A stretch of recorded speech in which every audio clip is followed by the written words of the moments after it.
Hey everybody, welcome to Discard and Draw. I'm Jared, and today I'm going to take you through the new studio tour that we got going here. We're going to be doing board game reviews here. You may have already seen it on our streams, and just wanted to take you around and show you some things. We got the table here with a nice black tablecloth. We're putting the board games out. It'll be a nice space. We got the TV back here. Shows logo. I'm sorry I'm late, Jared. Whew! What? Oh, it's so good to see you. Oh, man. Let me tell you. What are you doing here? Been inside for like the last 3 months. I don't know what's going on. Yeah. I think I got a little something to it. Phew! Oh, gosh. I'm sorry. Get that right. What's wrong? What? I like the new studio. This looks good. Are you okay? Did you hit your head?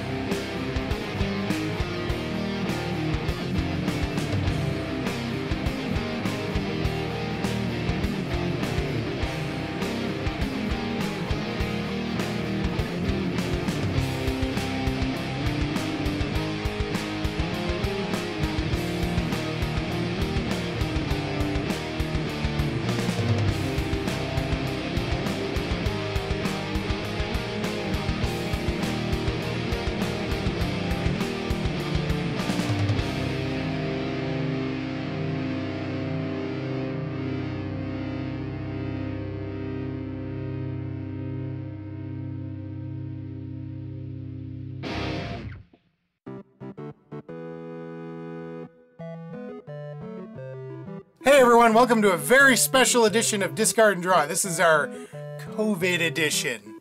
So we're going to do a couple of board games that we thought would be appropriate for this day and age, things being what they are. And the first one we're doing is the board gaming classic, Pandemic. Now, those of you who've been around for a while probably remember this game. This is one of the earlier, I'd say, modern board games.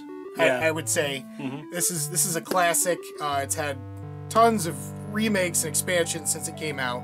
So today we're going to be looking at this. Jared, tell us a little bit about this game. This is a co-op game where everybody is trying to find the cure to 4 different diseases. And while you're going through, you have to eliminate them from cities, otherwise the disease spreads. That's right. Like a virus. Like this thing that's going on right now. But you're trying to pull together, find the cure for all the viruses, and once you do that, you win the game. So let's open it up and see how it's done. So we got the game set up right now, and to complete setup, we're gonna walk you through complete setup. But there's only a couple decks of cards here that come with the game. You've got these are your player cards basically. These are the infection cards, and then you've got these guys here, the roll cards. Now, when you start at the start of the game, you're going to deal one of these out to everyone, and you can play 2 to 4 players with this. So everyone's going to get a roll. So, for example, I got the researcher, and Jared is the dispatcher. And each of these rolls, it basically gives you a special ability you can use during the game, and we'll get into that in a minute. But the rest of the setup is, first you have to deal out cards to each player, and the number of cards you deal out depends on how many people are playing. So with 2 players, we'll be dealing 4 cards out. 3, 4. With 3 players, you would deal 3, and with 4 players, you would deal 2 to each player. After you've done that, that's when you set the difficulty for the game you're going to play. Now, you do that using these epidemic cards. Now, the difficulty ranges from easy to hard, and it's how many of these cards you put in the deck is going to determine the difficulty. So for an easy game, you would start with 4. For a medium difficulty, 5, and for hard, 6 cards. So let's just start with 4, because that's plenty hard enough as it is. And what you're going to do is you're going to take the remainder of this deck, split it into 4 approximately equal stacks. They don't have to be exactly equal, as long as they're pretty close. You're going to shuffle one of these cards into each stack. And obviously, if you're doing a different difficulty, you are going to split it up into the correct number of stacks, 1 stack for each epidemic card. Give them a little shuffle. You know, it's not a great shuffle. This is just a video shuffle. And then you stack them back up, and there you go. And the reason why you do that after you deal out is so that you don't get dealt one of those, because that would not be helpful at all. No. So the last part of setup is going to be starting the infections. Now there's 4 diseases, as Jared said, and we have to eradicate all of them, but we're going to seed the board with some to start the game with. So to do that, we first flip over 3 of these infection cards. These cards are going to have a city on them, as you can see. So we got Milan, Santiago, and Istanbul. And they're all color-coded for each of the 4 diseases. So you're only going to put the color disease on the color of the card, basically. So Milan is going to get this blue virus, whatever it is. Actually, it looks like a bacteria. Milan, right there. So you're going to put 3 cubes on each of the 3 cities you drew. So Santiago is going to get 3 yellow, and Istanbul is going to get 3 black. If I can find it. There it is. Okay. Then, take 3 more. We got Bangkok, Johannesburg, and Miami. You're going to put 2 of the cubes on each of these cities. 2 yellow, 2... Where are you? There you are. And 2 red on Bangkok. And once again, you're going to draw 3 more. And these ones are going to get 1 cube. So we've got Osaka, London, and Atlanta, Georgia. Ooh, that's where we start. Okay, so now that you've got that done, you've got your tokens placed, which are the outbreak token and the infection rate token. And we've got our characters now. There's a different color pawn for each of the characters, so I would get this brown one, and you have the purple one. And we always start in Atlanta. And the rest of these are going off to the side. Now, in addition to our pawns, Atlanta starts with one of these little houses. Looks like a Catan house that wasn't painted. Right. Those represent a CDC building, basically. And you can use those to travel around the map, and they're also used to discover the cure for a disease. We'll get into that in a minute. So on your turn, you can take 4 actions. And we have these nice little player aids here that tell us what we can do for our actions. On one side, you have basic actions, and on the other side, there are special actions. Now, the basic actions are as follows. You can, what they call drive or ferry. If you're going across the ocean. Correct. Which is move your pawn to an adjacent city. Easy enough, you just move around. There's the direct flight action, which is you discard a card to move your pawn to the city pictured on it. Then you can charter a flight, which is discard the card showing your current city, and then you can move to any city on the board. And then shuttle flight, which is you can move between basically the two buildings. If there's more than one buildings, yeah, if there's more than one building on the map, you can, if you're in one, you can move to a different one. And then we have our special actions. For our special actions, we can build a research station, which are the little buildings. To do that, you have to discard the card showing your current city to build a research station there. Unless you are... unless you're the guy I was last time. Which one is it? That guy. Yeah, the operations expert. Yep. He can build a research station in a city without having to discard a card. Yep, for just an action. Yep. The next special action is discover a cure. To do this, you have to discard 5 cards of the same color to cure the disease of that color. Your pawn must be in a city containing a research station. The next special action is treat disease, which is remove a disease cube from the city your pawn occupies. If the cure has been found, remove all the cubes of that color from the city. Now, there is another role that removes all of the cubes no matter what, which is the medic. The medic. The last special action we have is share knowledge. Pass a card from one player to another. Both players' pawns must be in the city pictured on the card that is passed. After you've taken 4 actions, next on your turn, you draw 2 player cards. If you have more than 7, you have to discard down to at least 7 cards. And if you draw an epidemic card, some bad stuff happens. All the bad stuff happens.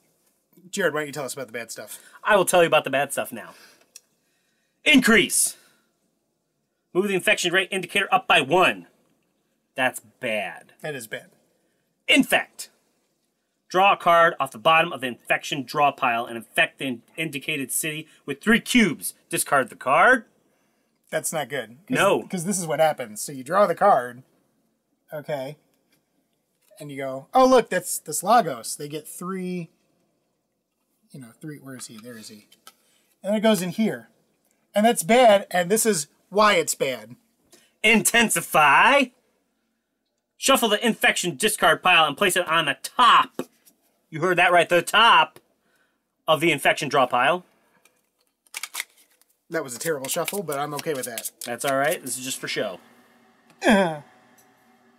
So now you have a chance. This gets removed, actually, yes. Right. So now, what is the next step, Jared, after the drawing of cards and the resolving of epidemic? You don't want to know. I do. You do really want to know? I really want to know. You draw infection cards. Oh my gosh. And the amount of infection cards you draw is indicated by the infection rate, which has already gone up by 1. Well, It starts at 2. It's gone up the track. Yes. 1 space. Still on 2, but you would draw 2 of these cards. 2. What do we get? So then we get Istanbul. Uh-oh. Again. Uh-oh. You know what that means, folks? That means it's an outbreak. That's bad, okay? That's very bad. So if you draw a card from this deck, and that city already has 3 cubes in it of the color that you're supposed to add, that means an outbreak happens. And what happens when an outbreak happens is you first move the outbreak indicator up 1 space, and then you infect every city around the target city with 1 cube of the color of the whatever the disease is. So this turns in to this. Whoops. Here we go. Now notice, the blue space actually got a black cube, and that's the only way that the different colors can end up on one of the other colored cities, essentially, is outbreaks. Because this would not normally get a black cube, but because of infection, it gets a black cube. Now, that will not cause this city to outbreak, even though it has 3 of the blue, because it's different. It's a different disease. So, however, if one of these cities had 3 black cubes on it, it would outbreak a second time, and then you would get black cubes around that city. Now, it doesn't go back and forth, so it wouldn't, like, re-outbreak Istanbul, because that already happened in this chain. But if there was another city with 3, that would outbreak, and it would just spiral down.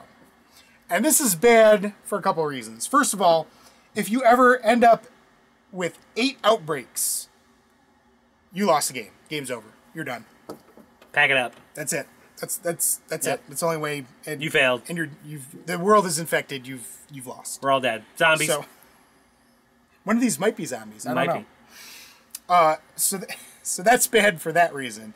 And also, again, let's flip the next one just for kicks. Bangkok. Okay, that wasn't so bad. I had 2. That a 2. So that got 3 there. So as the infection rate goes up, you're going to be drawing more cities. And as you draw the epidemic cards, the cities you've drawn are going back on top, which means that there's more chance for outbreaks to happen and the game to just spiral out of control into chaos.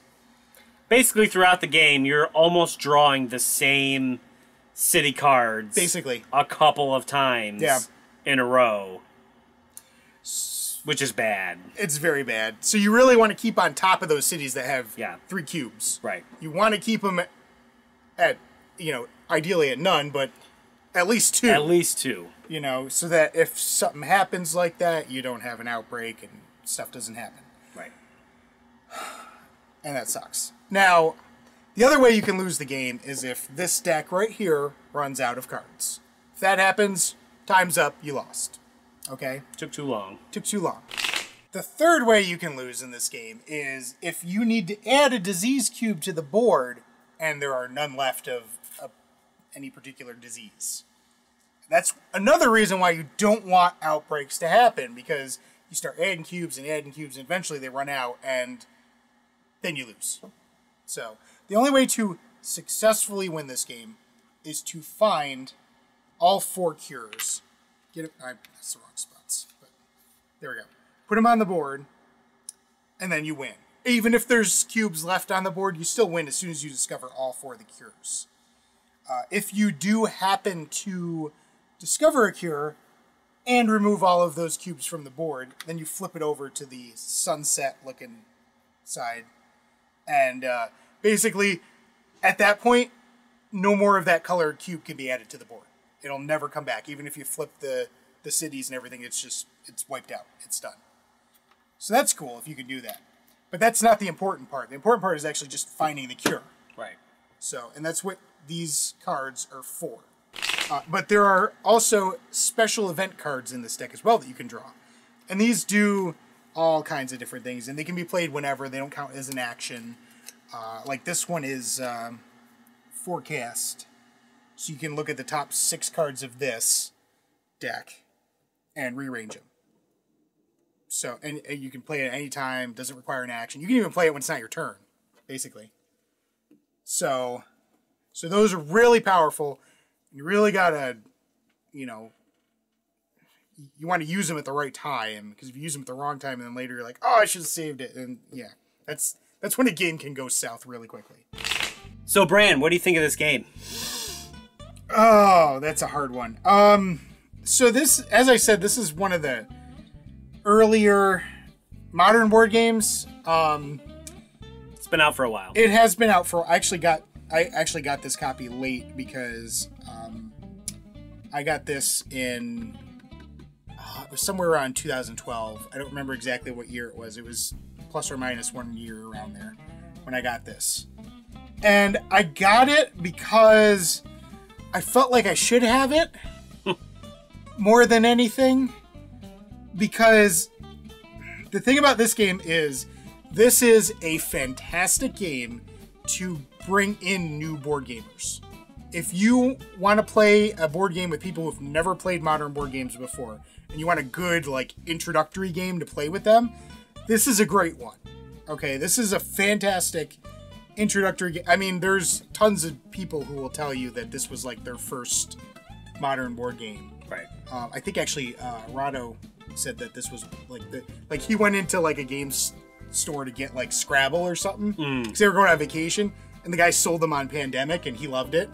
Nice. So everyone will tell you this is like, it's an old game. This is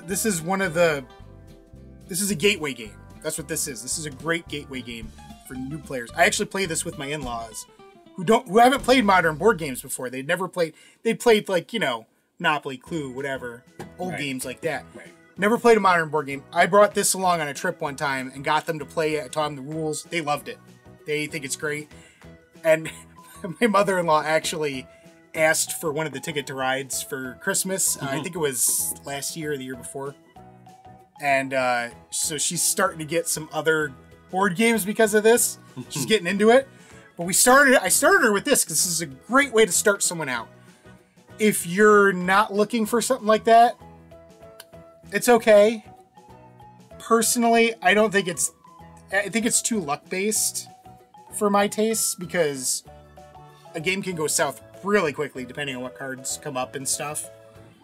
And it's a co-op game, but it really feels more like a solo game, because you could play this by yourself. I mean, you could just have 4 rolls, 4 pawns, a bunch of cards, and just go to it yourself. I mean, it's not necessary for you to actually have people playing with you, because it doesn't. The only thing it adds is the 2 heads are better than 1 syndrome, where you're like, you can group think sort of thing. Right. That's all you're really adding to the game itself in terms of the co-op nature. So, but I don't know, the game, if you like the theme, you'd probably like this game. Like, if you think this is a cool theme and everything, then... Especially nowadays. Yeah, I know. This is very much at this point a simulation of real life. Yeah. So. Do you want to feel like you're winning against the pandemic? Mm-hmm. There you go. This is the Play game. Pandemic. Play Pandemic. You feel like you've accomplished something. That's right. And you can be like, take that, COVID-19. Yeah, and 18 and 17 and 16. Yep, that's right. Yeah. And then we'll get 20 soon, so that'll be fun. Can't wait. But yeah, this is like, for me, this is oatmeal. Ugh. It's a little bland. It's you know, it's not going to kill you. It's probably good for you, but you don't really want to eat it. So that's my thinking. Yeah. So, Jared, what do you think of this game? It's a fun game. I played this once years ago at a friend's house. That was the first time I had played it, and it was all right. I didn't really remember much from it. It was, I guess, a little forgettable, but then we played it recently to do this video, really, and I thought it was fine. I like co-op games where people can't screw you up, and you're all trying to work together for the same goal, which is nice. And yeah, there's just, I mean, it's very simple, and like Brand said, it is a good gateway game, and it's very basic. Like there's like this is the actions you do. There's 4 on this side, 4 on this side, and if you can't do a couple of them, that limits your options to like 2 or 3 actions you can do, and you can do 4 actions on your turn. So, you know, there's a lot you can do. There's not a lot you can do. It's just simple, and I mean, the game almost plays itself because you're just like, it kind of does. well, clearly I have to go and do this because otherwise something bad's gonna happen. Yeah, you pretty much kind of know what you're supposed to do. Mm-hmm. There's not a lot of figuring, but overall, it's a halfway decent game, especially for how old it is. Yeah, that's true. It still holds up. It still holds up to today, but yeah, and overall, it's a halfway decent game. And if you like the theme, especially nowadays, then I would say at least give it a playthrough. Yeah, at least once. I will say, there has been a few expansions and reworkings of this game over the years.